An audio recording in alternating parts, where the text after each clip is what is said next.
Commodore 64 Ultimate is the most astonishing retro product I have ever reviewed. I was expecting it to be a straightforward, modern take on the all-time best-selling personal computer. I imagined it would be a newer version of the C64 Mini or the C64 Maxi with, a selection of games and software built in and accessible through a bespoke menu system. Seriously, I would have been totally fine with a modern C64 that hooks to modern 4K displays and televisions and lets me experience the C64 ecosystem on the big screen. And it does that extremely well, but it also does so much more than I could have ever imagined it would.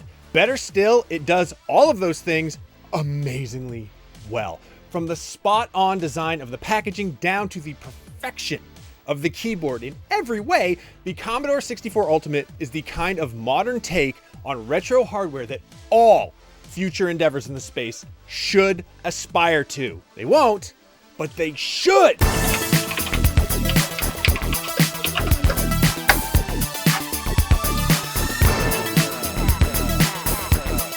The Commodore 64 Ultimate packaging looks the part of its predecessor, although dimensionally they differ. The original C64 box is a little taller and a little less wide, but otherwise, the modern take evokes the exact same feeling as the original right from the packaging. It is an excellent combination of both old and new, listing the modern capabilities of the device while using old school images of people using the original on CRT displays. Right on the copy printed on the box, the Commodore 64 Ultimate positions itself as an antidote to the modern computing experience, which, hey, I'm completely into that. As someone who's been using the internet since before Netscape was even a thing, I often think back wistfully to how much simpler it was when a computer was a tool you used to create things, not a device that serves you ads. For those of you who weren't born before 1980, the original Commodore 64 was not only the most successful 8-bit computer of the 1980s, it's the best-selling personal computer of all time. So many Gen Xers grew up with a Commodore 64 as their first computer, and if they didn't have one, like me, they knew someone who did. It debuted at $595 in 1982, which is about $10 million today. Within a year, though, competition had cut the price in half. In the 1984 Sears Holiday Wishbook catalog, it's listed at $229.99, while the Coleco Atom, just a few pages later, is $700. The C64 was affordable, well-supported, handled business and productivity applications while also having a huge library of games. You could load software from a 5 1/4-inch floppy, cassette tape, or cartridges. It was versatile, compact, extremely affordable, and it was available everywhere. It also had a custom sound chip that let the C64 sing, literally, giving it a huge edge. The C64 produced an iconic sound modern chiptune artists like 8-Bit Weapon still use. Inside the box is the Commodore 64 Ultimate itself, which is actually available in 3 different versions. There's a classic beige, a fully transparent and LED lit model, and a special edition gold translucent version only available for those who backed the device early on. I'm going to get into the design later, but as soon as I opened the box, I was struck by just how perfect this is in terms of replicating the look of the original. I have the original. The only way you can tell the difference is my original one is really old and dirty. There's also not one, but 2 small double-sided sheets of Commodore branded vinyl stickers. The stickers are great. They're high quality, they're not garbage paper ones like you'd expect, and it's just another delightful part of the experience. There's a few for the logo, one for the classic ready prompt, a tiny tape drive and floppy drive sticker, and more. It's great. I'm gonna stick these things everywhere. There's a transparent plastic AC adapter with different interchangeable plug styles for your region and a generous 2.5 meter HDMI cable in a Commodore branded bag. Weirdly, the cable itself is not branded, which is maybe the only thing I can point to with the C64 Ultimate and say, geez, I wish this were a little different. The cable itself supports Ethernet over HDMI for reasons I don't fully understand, as well as 4K resolution. Underneath it all, nestled in a protective cocoon of bubble wrap, is probably my favorite addition to the C64 Ultimate box. An honest to goodness, spiral bound instruction manual just like the original. And it's an actual instruction manual too. It's not just a 4-page quick start guide translated into 16 different languages to pad it out. This is an almost 250-page tome of goodness we just don't see anymore. And it's more than just a passing resemblance between the new and the old. Yes, there's a quick start guide, obviously, but beyond that, the manual teaches you how to use the Commodore 64 Ultimate in the same way the original manual taught you to use the C64. There's a section on BASIC, the computer programming language so many old heads like me first learned, as well as Advanced BASIC. Take it to the next level. This is probably my favorite thing about the C64 Ultimate, the fact it is a modern version of the old hardware on which I love writing basic programs. Now, if you are not familiar with the language, its primary purpose was to make computer programming easier for beginners. In fact, the name BASIC is an acronym for Beginner's All-Purpose Symbolic Instruction Code.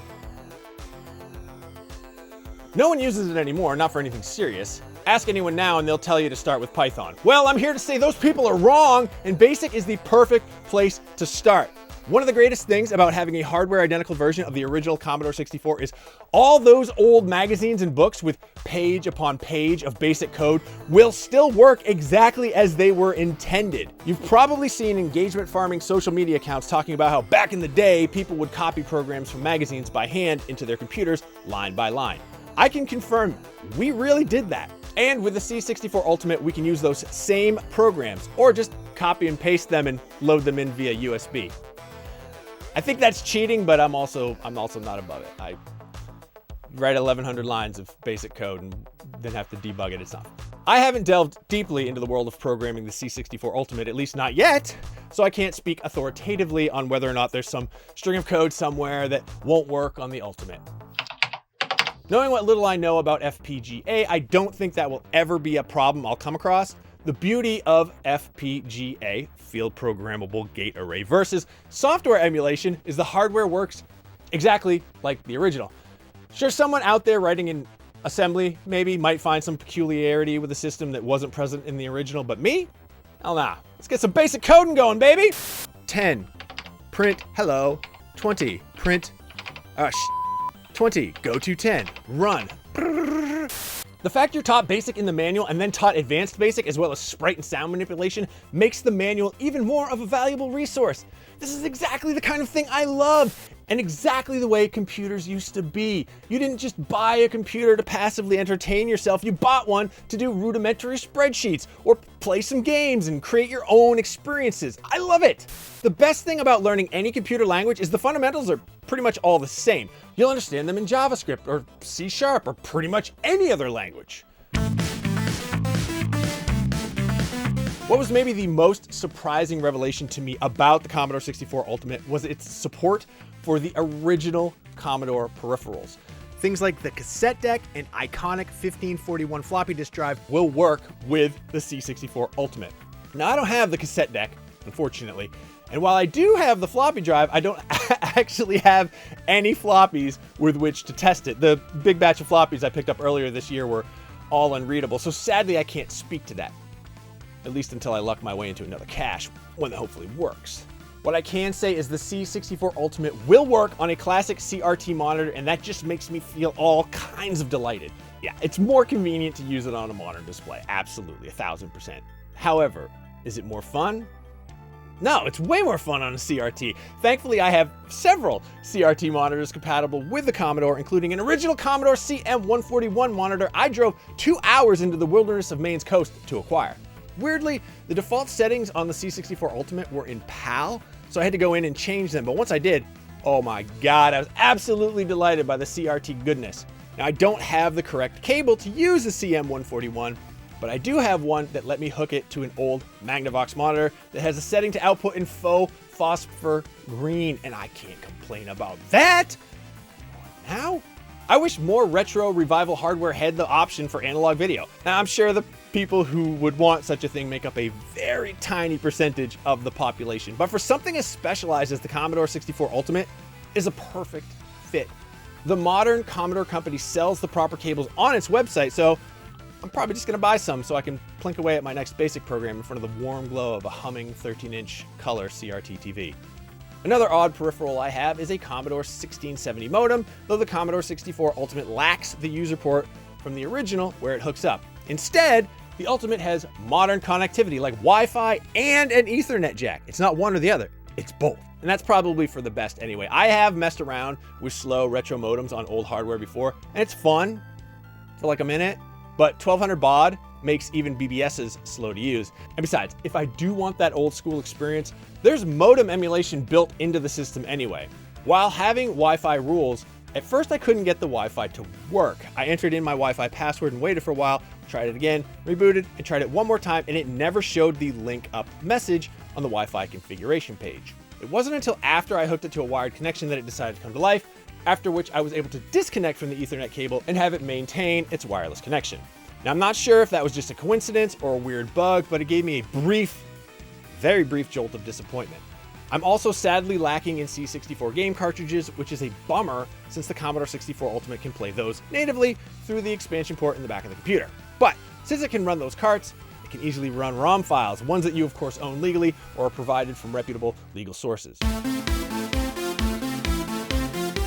The Commodore 64 Ultimate is indistinguishable from the original at first glance. Everything about it looks and feels exactly the same as the original. The beige case and brown keyboard is fantastically reproduced from the original, for better or for worse. It's not until you take a closer look do you start to notice the differences with the modern ports, a transparent window on the side, and a much smaller port for the AC adapter. The Commodore 64 logo badge on the top, perfect. The red LED power light, flawless. The keyboard, okay, like I said, it is absolute perfection for better or for worse, but let me explain myself.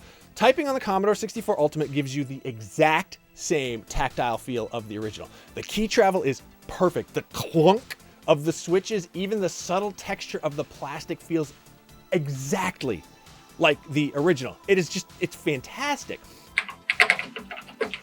I think my love of modern mechanical keyboards can be directly traced back to this era of computing, and the feel is wonderful. Keeping with the original in every possible way, however, is going to require you to unlearn some of the modern keyboard placements you've been using since things settled down to a standard layout. This isn't a fault with the design, it is unfortunately a byproduct of keeping things so perfectly retro. I find myself struggling with some of the key placement, like, where the hell is the double quotes? They're over the 2 key. Okay. If the C64 is the computer you grew up on, your muscle memory might come back to you easily. But otherwise, there's a little more hunting and pecking here than I've done in years. Oh, that sucks. I that up. And again, it is not a fault of the design at all, and it can't be avoided, but it's just something that you're definitely going to experience when you shift from a modern keyboard layout burned into your brain. And I wouldn't want it any other way.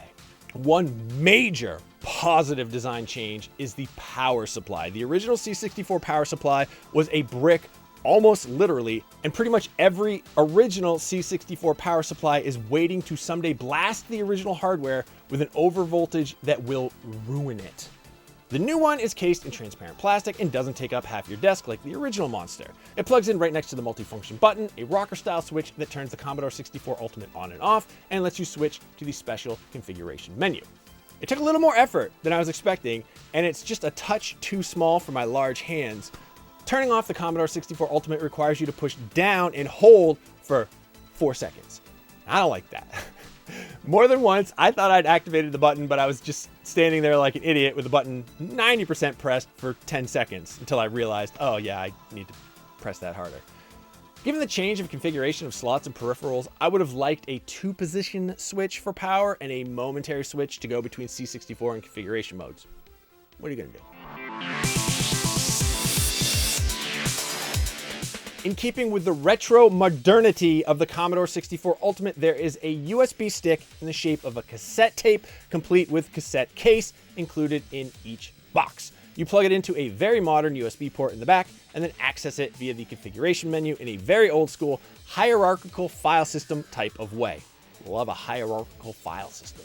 The software on the drive is generous, to say the least. There's so much here, it is kind of overwhelming. So rather than go through every single included piece of software, which I wouldn't mind doing, honestly, I'm going to touch on some of the more notable programs. But before I do that, I'm going to shout out a feature that they didn't need to include, but they did anyway. When you start up a program from the file browser, the Commodore 64 Ultimate starts whirring and clicking with the occasional buzz for good measure.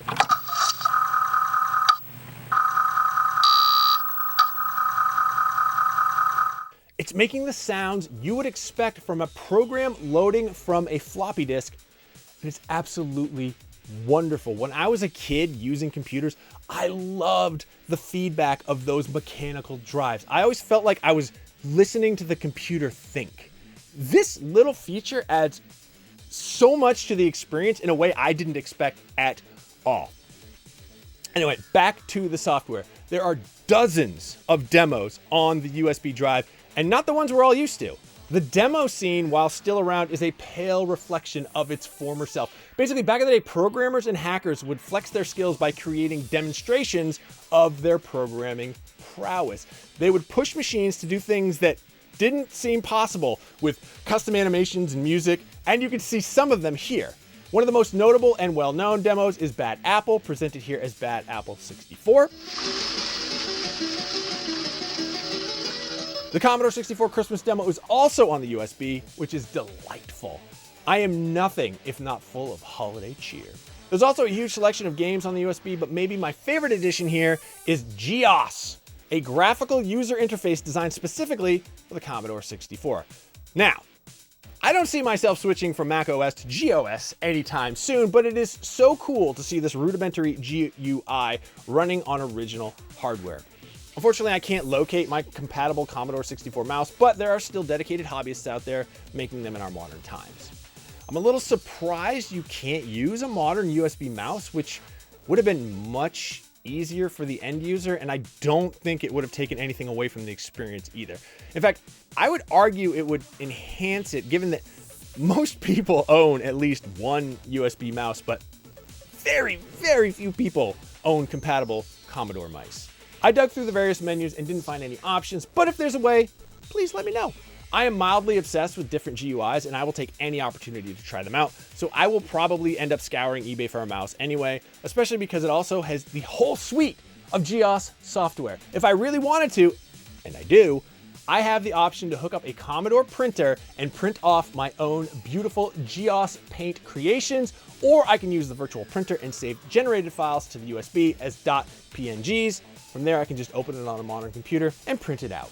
And friends, best believe I'm gonna be doing that once I get a compatible mouse. Let's go! The Commodore 64 Ultimate is the best piece of retro revival hardware I have ever experienced. Every important detail here is immaculately executed, from the subtle texture of the keys to the unexpected floppy drive sound effects when you start up the program. Its modern updates like HDMI out, Ethernet, and Wi-Fi networking add to the experience by breaking down some of the more cumbersome barriers with old computers. Those modern additions are just that, additions to a system that still gives you the option to experience things as they were. The genuine love that went into this revival absolutely shines through in every part of the experience, and I am so excited to see what community pops up around the Commodore 64 Ultimate and what they use from the past to build toward the future. If you have even the slightest interest in old school computing, you should absolutely add this to your collection. It is pure 8-bit joy. For more retro tech reviews, check out my review of the Analog 3D, and for everything else, keep it right here on IGN.